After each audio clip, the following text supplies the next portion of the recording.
Petugas Komisi Pemberantasan Korupsi menggeledah rumah kediaman Wali Kota Nonaktif Cimahi Ati Suharti di kawasan Sari Asih, Kota Bandung, Jawa Barat. Penggeledahan di rumah Wali Kota Nonaktif Cimahi Ati Suharti kembali dilakukan sebagai bagian dari penyelidikan atas kasus dugaan suap pembangunan Pasar Atas Cimahi. Sejumlah petugas kepolisian dari sektor Sukasari, Bandung terlihat berjaga saat proses penggeledahan berlangsung sejak Sabtu siang hingga malam. Sebelumnya, pihak KPK telah menggeledah rumah milik Ati Suharti dan suaminya, Ito Tohija, pada Kamis malam hingga Jumat pagi kemarin.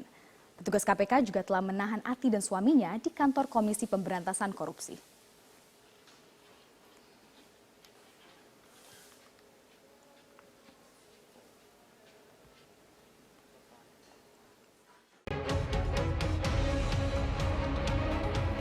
Kembali lagi di Prime Time News, pemirsa, ada satu hasil yang cukup unik ketika kita lihat suara Ahok turun, tetapi suaranya seperti bergesernya ke Agus Silvi, bukan ke Anies Sandi. Ini kenapa, Mas Toto, penjelasannya? Sebetulnya tidak bisa langsung dikonotasikan seperti itu ya, tetapi memang kecenderungan bahwa Agus Silvi mengalami proses kenaikan itu iya. Walaupun tidak bisa langsung diuji bahwa dari data longitudinal ini berasal dari suara Ahok. Ya. Tetapi yang bisa dilihat sebagai alasan kualitatif adalah, pertama kalau kita lihat tidak mengagetkan, Agus dan Silvi itu terutama ketika masa pendaftaran dimulai sebagai titik nol, mereka memiliki tingkat pengenalan terendah dibandingkan dengan Anies dan Ahok yang sudah memiliki track record, sudah memiliki tingkat pengenalan jauh lebih tinggi sebagai incumbent dan mantan menteri. Sehingga titik start mereka lebih mudah buat mereka untuk kemudian bisa menaikkan elektabilitas karena mereka punya peluang untuk menaikkan tingkat pengenalan. Tingkat pengenalan Agus itu hanya sekitar 60-an%, sementara Ahok sudah di 90-an% saat pendaftaran, Anies sudah di 80-an%. Artinya ruang gerak Agus untuk menaikkan tingkat elektabilitas melalui kenaikan tingkat pengenalan pasca pendaftaran itu lebih besar ruangnya. Jadi itu tidak mengagetkan ketika kita lihat titik start masing-masing. Yang kedua, kalau ini coba dikaitkan dengan orang yang percaya dengan hipotesa bahwa faktor tuduhan penistaan agama, lalu kemudian demo besar yang menyasar Ahok itu kemudian berpengaruh besar, kita akan melihat bagaimana suka atau tidak dalam pemberitaan, dalam isu, termasuk sosmed yang muncul, dalam membentukkan persepsi dua nama besar, pasangan nomor 2 dan pasangan nomor 1, itu lebih banyak muncul dalam perdebatan isu itu. Sehingga ketika kemudian pemilih yang katakanlah menjadi bagian dari antitesa incumbent atau antitesa dari Ahok melihat situasi seperti itu, mereka kecenderungan akan lebih mudah melakukan proses blocking kepada Agus, bukan kepada Anies yang dalam pemberitaan besar terkait dengan tuduhan penistaan agama, terkait dengan demo besar, itu berada dalam posisi yang lebih netral.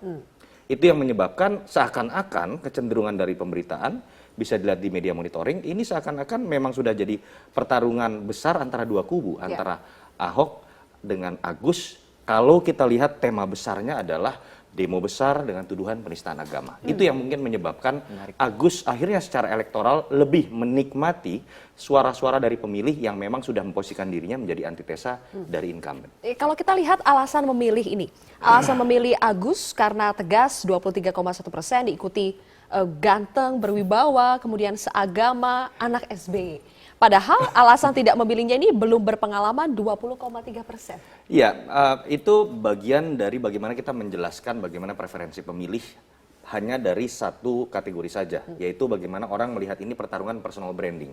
Kalau dalam konteks pertarungan personal branding, betul. Pemilih ketika melihat calon yang latar belakangnya tentara biasanya mengindikasikan dia tegas. Kemudian kedua, atribut yang lebih personal sifatnya dikatakan di situ ganteng. Berbeda dengan Ahok ketika ditanyakan bagaimana alasan utama sebagai pemilih, kerja nyata nomor 1. Itu berkorelasi linear dengan tingkat kepuasan publik mencapai 63,3%. Yang kedua, tegas, sesuatu yang lebih personal. Terhadap Anies, ramah, baik, intelektual misalnya. Tetapi harus kita ingat bahwa ini bukan sekedar pertarungan personal branding. Pertarungan pilkada juga memiliki variabel lain, diantaranya adalah bagaimana pertarungan isu yang melingkupi pertarungan personal branding di antara kandidat.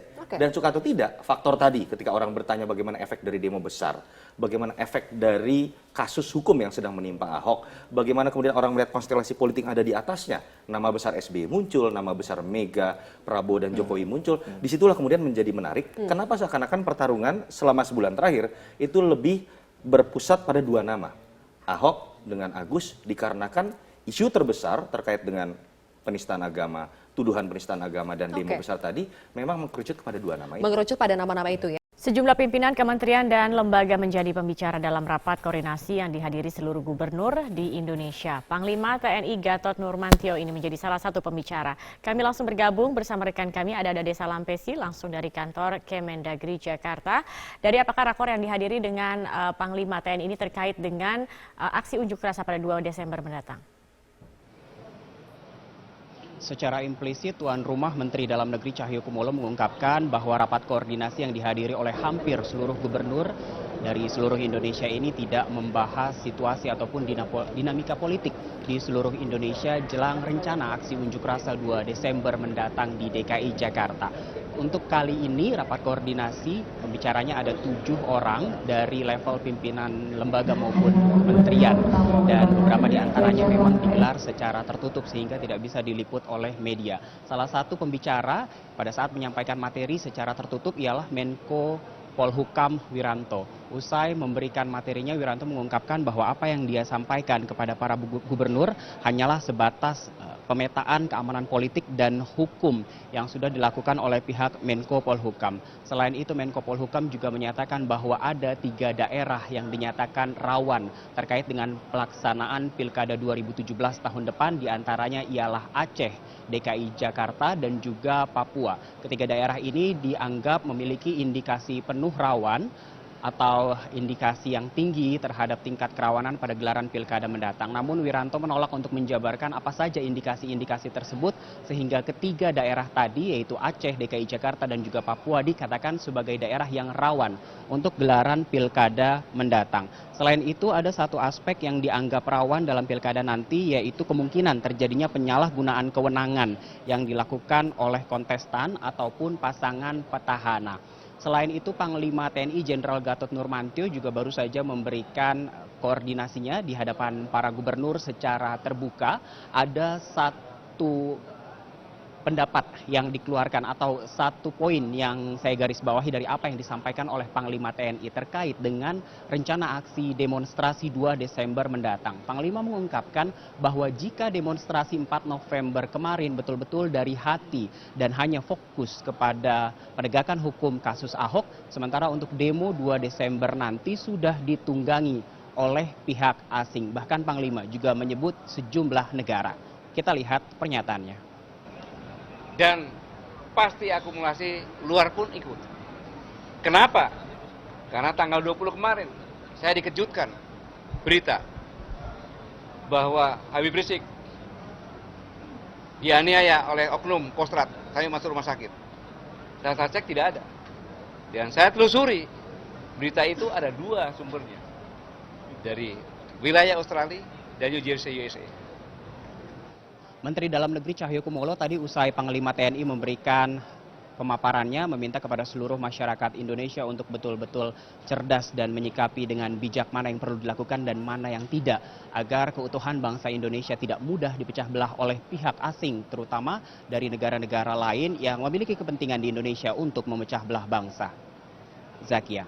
Oke, Ya, saya akan tanya dulu, ada kuasa hukum dari Buniani, Pak Aldwin Rahardian. Pak Aldwin, selamat malam. Ya, malam. Ya, Pak Aldwin, saya mengutip pernyataan Anda mengatakan bahwa penetapan tersangka dari klien Anda, Buniani, ini tidak adil. Kenapa penyebabnya? Ya, itu dirasakan oleh Pak Buniani.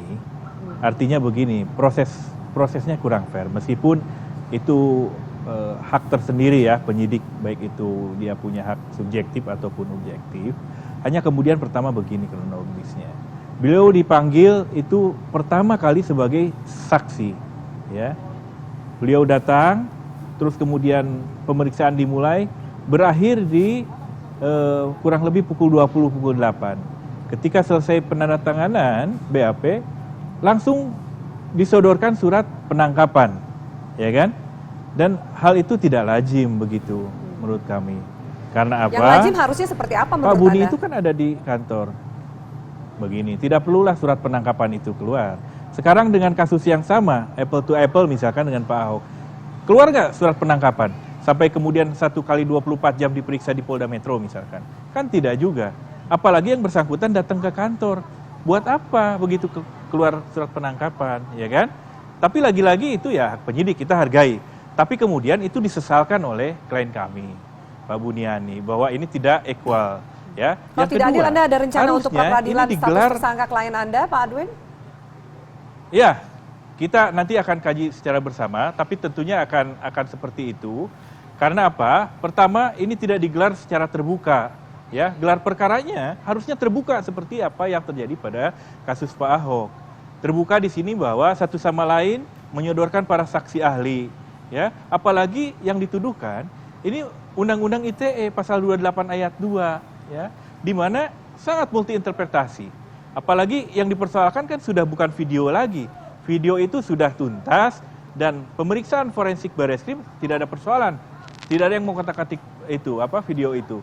Tapi itu kan yang utama, karena pertama kali sumbernya adalah Pemprov DKI. Yang kedua, ya, yang dipersoalkan itu adalah caption. Ya, caption, intisari dan pendapat pribadi Pak Buni. Semua orang melakukan hal yang sama. Pak Buni mengupload ulang itu tanggal 6 Oktober. Ya, dia mengupload ulang dari media NKRI, ditambahkan caption di bawahnya. Ya. Nanti saya akan bacakan ya Pak. Saya akan bacakan Pak Adwin melakukan hal yang sama. Supaya pemirsa juga paham apa yang disangkakan terhadap klien Anda Buniani ini. Tersangkanya adalah kasus dugaan pencemaran nama baik dan penghasutan terkait SARA, bukan karena mengupload video tersebut. Nanti saya akan bacakan 3 paragraf yang kemudian dianggap pihak kepolisian sebagai salah satu alat bukti. Kami lanjutkan pemirsa sesaat lagi. Tetaplah bersama kami di Prime Time. Selamat malam, Anda menyaksikan Headline News pukul 21 waktu Indonesia Barat. Pemirsa, Polda Metro Jaya telah menetapkan Buniani sebagai tersangka terkait dugaan pencemaran nama baik. Untuk mengetahui informasi selengkapnya, kita simak langsung mendengarkan keterangan pers dari Kabid Humas Polda Metro Jaya, Kombes Pol Awi Setiono. Romawi 10 2016 PMJ di Reskrim Sus pada tanggal 7 Oktober 2016. Kita ketahui bersama bahwasannya LB tersebut pelapornya adalah Andi Windo Wahidin SHMH. Kasusnya tentang pencemaran nama baik dan penghasutan atau SARA. Adapun untuk identitas terlapor, yaitu nama BY, jenis kelamin laki-laki, tempat tanggal lahir Lombok Timur 16 Mei 1969, pekerjaan dosen agama Islam, Kewarganegaraan Indonesia, alamat Kalibaru, Permai, Blok B2, nomor 15, RT 002007, Kelurahan Kalibaru, Kecamatan Cilodong, Depok, Jawa Barat. Hasil dari proses penyidikan selama ini yang telah dilakukan oleh Subdit Cybercrime Polda Metro Jaya sudah melakukan pemeriksaan terhadap saksi-saksi, kemudian saksi ahli, sampai dengan hari ini kita telah melakukan pemanggilan terhadap terlapor. Tadi pagi sekitar jam berapa tadi Pak Roberto? Jam 11 ya. Ya, kita panggil jam 10, jam 11 hadir sebagai saksi. Dan tadi sampai dengan pukul sekitar 19.30 ya, selesai dilakukan pemeriksaan sebagai saksi. Namun demikian dengan hasil pemeriksaan, hasil konstruksi hukum, pengumpulan alat-alat bukti dari penyidik, pada kesempatan malam hari ini sekitar pukul 20.00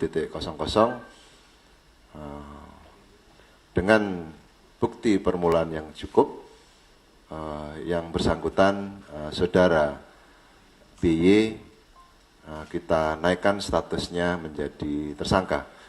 Bahwasanya yang bersangkutan dari tuduhan persangkaan oleh pelapor terkait dengan pencemaran nama baik dan penghasutan SARA yang dapat kita penuhi terkait dengan unsur-unsur perbuatan pidananya, yaitu terkait dengan Kita beralih ke informasi penyidik Polda Metro Jaya memanggil sejumlah saksi untuk mendalami kasus penghadangan kampanye yang terjadi pada pasangan Cagup dan Cawagup DKI Jakarta, Basuki Cahayapurnama dan Jarod Saiful Hidayat di kawasan Kembangan Utara. Cawagup petahana Jarod Saiful Hidayat menjadi salah satu saksi yang hadir untuk memberikan keterangan. Kita bergabung bersama dengan rekan kami Aftian Siswoyo langsung dari Mapolda Metro Jaya di Jakarta untuk informasi selengkapnya. Aftian, apa saja keterangan yang disampaikan Jarod Saiful Hidayat sebagai saksi kepada penyidik Polda Metro Jaya? Robert, hari ini Jarod Saiful Hidayat tiba di Mapolda Metro Jaya pada pukul 16 waktu Indonesia Barat, dan Jarod sempat memberikan beberapa keterangan kepada awak media bahwa terkait kehadirannya hari ini adalah berkapasitas sebagai saksi terkait kasus penghadangan ketika melakukan kampanye di kawasan Kembangan Utara. Dan di sini Jarod juga akan memberikan penjelasan serta klarifikasi atas tindak pidana pilkada yang dialami. Kemudian Jarod juga menjelaskan bahwa banyak sekali yang melakukan penghadangan ketika melakukan kampanye di kawasan Kembangan Utara, baik ketika Jarod berada di lapangan ataupun ketika melakukan sholat asar di masjid. Dan dalam minggu ini pihak kepolisian akan menyelesaikan berkas perkara dan diserahkan ke jaksa penuntut umum untuk proses tindak lanjut. Dan selain Jarod, hari ini juga dihadirkan 11 orang saksi lainnya untuk memberikan keterangan. Dan hingga saat ini memang pihak kepolisian masih belum menetapkan tersangka dalam kasus penghadangan yang dilakukan oleh salah satu warga berinisial NS yang disebut sebagai komandan lapangan. Dan tadi setelah kehadiran Jarod, tadi juga hadir dalam pemanggilan hari ini adalah Ketua DPRD DKI Jakarta, Prasetyo Edy, dan di sini Prasetyo Edy mengatakan bahwa mengetahui terkait permasalahan ini, yaitu permasalahan penghadangan ketika melakukan kampanye di kawasan Kembangan Utara. Prasetyo Edy juga meskipun tidak mengikuti kampanye di kawasan Kembangan Utara, namun sebagai ketua tim hari ini datang berkapasitas sebagai saksi. Dan Prasetyo Edy juga menjelaskan bahwa ada beberapa bukti yang dibawa, termasuk yaitu bukti video dan juga beberapa bukti foto. Dan berikut merupakan pernyataan selengkapnya dari Jarod Saiful Hidayat. Terlapornya hanya NS saja yang di Kembangan itu atau ada yang lain? Saya tidak tapi kemungkinan itu kan ada banyak yang menghadang ya. Baik menghadang pada saat di lapangan maupun pada saat saya sudah ke tempatnya Pak Haji Saman dan menunaikan ibadah sholat asar, itu masih Pak, mereka ikut. Pak, menyebut ada keterlibatan tokoh politik di balik penghadangan itu, siapa sebenarnya Pak? Saya nggak ngerti, tanyakan pada penyidik nanti ya. Tugasnya Panwas, tugasnya polisi untuk bisa menyidik. Robert. Baik, terima kasih Aftian Siswoyo atas informasi Anda. Selamat siang pemirsa, inilah headline news pukul 14 waktu Indonesia Barat. 15 nelayan dinyatakan hilang akibat kapal berbendera Thailand dan kapal nelayan tabrakan di perairan Tuban, Jawa Timur. Berdasarkan informasi petugas Pelabuhan Brondong Lamongan, tabrakan terjadi pada pukul 4 dini hari tadi saat kapal berbendera Thailand KM Tyson sempat membawa tapioka dari Thailand tujuan Surabaya bertabrakan dengan KM Mulia Sejati. Dan untuk mengetahui bagaimana upaya pencarian 15 nelayan yang hilang, saat ini kita sudah terhubung dengan Pak Misngadi, Syah Bandar Pelabuhan Brondong, Lamongan, Jawa Timur. Selamat siang, Pak. Selamat siang. Ya, bagaimanakah upaya atau bagaimanakah kronologis peristiwa ini, Pak? Siap. Kronologi kejadian ini tadi pagi sekitar pukul 4 pagi. Itu kapal nelayan Mulia Sejati ditabrak MV Tyson 4. Ya. Di posisi kurang lebih 17 mil dari Pelabuhan Brondong gitu, Pak. Ya. Bagaimanakah upaya pencarian saat ini, Pak? Untuk posisi sekarang sudah tahap evakuasi terhadap 12 orang yang selamat. Untuk yang 15 masih belum diketahui nasibnya. Jadi ini yang 12 untuk dievakuasi ke Pelabuhan Lamongan Sorbes untuk mendapatkan pertolongan lebih lanjut gitu, Pak. Jadi masih 15 orang masih dicari ya, Pak Misngadi ya? Siap, ini Basarnas beserta tim lainnya menyisir para korban tersebut untuk mencari keberadaan mereka gitu, Pak. Baik, Pak Misngadi, dari 15 orang yang masih dicari, apakah warga negara mereka semua warga negara Indonesia, Pak? Oh, yang dicari ini warga negara kita, Pak. Ini baik. Nelayan dari Juwana, Jawa Tengah gitu, Pak. Ya. Baik, terima kasih Pak Misngadi telah memberikan informasi kepada kami. Sebuah gedung universitas yang masih dalam proses pembangunan di Jalan Margonda Raya Depok, Jawa Barat roboh pada Jumat malam. Sedikitnya 3 orang pekerja terluka akibat kejadian ini. Polisi yang datang langsung memasang garis polisi untuk melakukan penyelidikan terkait penyebab robohnya bangunan gedung. Bangunan gedung kampus Gunadarma yang berada di Margonda Raya ini roboh pada Jumat malam sekitar pukul 7. Gedung yang baru berdiri 1 lantai ini diduga roboh karena tidak kuatnya fondasi saat sedang dilakukan pengecoran.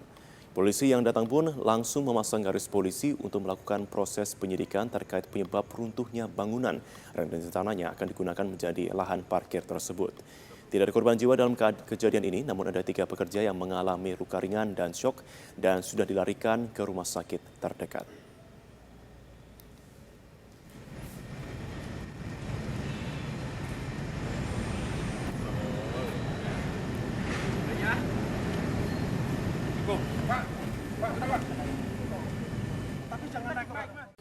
Gempa bumi dengan kekuatan 5,3 skala Richter yang berpusat di Kabupaten Gunung Kidul, daerah istimewa Yogyakarta, terasa kuat hingga mencapai Pacitan, Jawa Timur. Gempa tektonik tersebut sempat menimbulkan kepanikan di tengah masyarakat. Namun hingga kini belum ada laporan kerusakan yang terjadi akibat gempa yang berpusat di perairan Samudra Hindia tersebut. Badan Meteorologi, Klimatologi, dan Geofisika menjelaskan gempa tersebut berpusat 93 km barat daya Gunung Kidul dengan kedalaman 10 km. Warga diimbau untuk tidak khawatir karena gempa tidak berpotensi tsunami. Gempa terasa sampai beberapa kabupaten di wilayah Jawa Timur, seperti yang terasa di Pacitan, Tulungagung, Trenggalek, dan Ponorogo. Sejak beberapa hari terakhir, gempa kerap terjadi di wilayah pesisir selatan Pulau Jawa. Pada hari sebelumnya, gempa dengan kekuatan 6,2 skala Richter yang berpusat di Tenggara Kabupaten Malang juga terasa kuat guncangannya mencapai ke berbagai daerah di Jawa Timur. Tapi dari dampak dari gempa itu untuk yang ada di Kabupaten Pacitan tidak ada. Kemudian jadi memang beberapa kali kita untuk dalam beberapa hari ini kita juga cukup diguncang dengan gempa baik skala 4,8 atau sampai dengan 5,3 itu untuk yang ada di wilayah pesisir selatan itu sering sekali. Pemirsa, pasca ditetapkan sebagai tersangka, Rumah Lembang Menteng Jakarta Pusat semakin ramai didatangi masyarakat dari berbagai kalangan yang ingin memberikan dukungan mereka kepada Ahok. Mereka datang dari berbagai kalangan, mulai dari selebriti tanah air hingga seorang lelaki tua yang menggunakan tongkatnya. Usia lanjut 73 tahun tidak menyurutkan langkah Lili Usman menemui Ahok ke Rumah Lembang di Menteng Jakarta Pusat. Lili pun harus mengayuh sepeda sejauh 7 km dari rumahnya di kawasan Mampang Perapatan, Jakarta Selatan demi berbicara langsung dengan calon gubernur pilihannya. Status tersangka yang melekat pada Ahok tidak menyurutkan niat Lili mendukung Ahok yang disebut Lili sebagai gubernur pembawa perubahan. Kalau udah di hati ya, udah mantap di hati, itu nggak tergoyahkan. Jakarta itu benar-benar dibenahi. Soalnya saya melihat ya, Ahok itu baru berapa bulan, berapa setahun itu udah perubahannya udah benar maksimal. Dia nggak takut risikonya, saya turun nggak apa-apa, saya di penjara nggak apa-apa, saya dicaci maki nggak apa-apa. Yang penting pembangunan jalan terus demi bangsa dan negara. Tim pemenangan Ahok Jarot mengapresiasi kedatangan Lili dengan memberi kemeja kotak-kotak yang menjadi simbol pemenangan Ahok Jarot. Tidak hanya Lili, hingga pukul 14 tercatat 800 warga yang hadir memberi dukungan termasuk paguyuban juru parkir Jakarta. Para juru parkir ini mengaku lebih sejahtera di era kepemimpinan Ahok. Tujuan kami datang kemari adalah untuk mendeklarasikan diri mendukung Pak Ahok jadi gubernur untuk lanjut 5 tahun ke depan. Jadi dengan adanya parkir meter ini, kehidupan juru parkir yang tadinya di jalanan segala macam itu lebih tertata rapi. Kami tiap bulan mendapatkan gaji dan dijamin oleh kesehatan, yaitu BPJS Kesehatan. Lili Nazarudin dan warga lainnya selalu hadir di Rumah Lembang yang disebut Ahok sebagai rumah aspirasi. Loyalitas pendukung calon gubernur DKI Jakarta tentunya tidak perlu dipertanyakan. Mereka siap untuk memberikan seluruh hatinya jika mereka yakin di pundak siapa kepercayaan tersebut dipertaruhkan. Dan hari ini membuktikan bahwa status tersangka yang disandang oleh calon gubernur DKI Jakarta Basuki Cahayapurnama ini tidak berpengaruh pada kepercayaan dari para pendukung. Mereka tidak gentar dan justru semangat mereka semakin terbakar. Dari Jakarta, Clara Alverina, Wikeri Sesa, Metro TV.